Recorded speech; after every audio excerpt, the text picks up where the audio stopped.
Okay, you might disagree with me about the Sex and the City opinion, but Charlotte and Samantha had more in common with each other than the rest of the girls. Even though they were basically opposite sides of the same coin, they were very opposite sides. You know, Charlotte was very traditional, Samantha was not. Charlotte wanted marriage and babies, Samantha did not. She wanted the furthest thing away from that. They were very similar because they both knew exactly what they wanted, even though they wanted very different things. And they didn't really struggle with that indecisiveness and being in that grey area that Carrie definitely struggled with, and at times Miranda struggled with as well. She thought she was this ultra feminist woman, but then, you know, who could definitely lead and be super modern. But when it came to Steve, she couldn't necessarily be the one who could like make less money than him, and even though that was more of a Steve issue, she couldn't necessarily be with, you know, someone like that.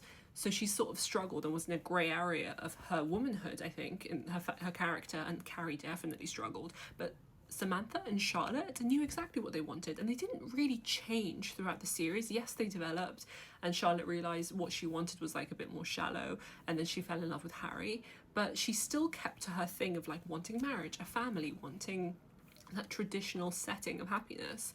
Whereas, you know, and also the same with Samantha. Samantha never really wanted children or marriage or any of that, and she didn't get that because she didn't want it.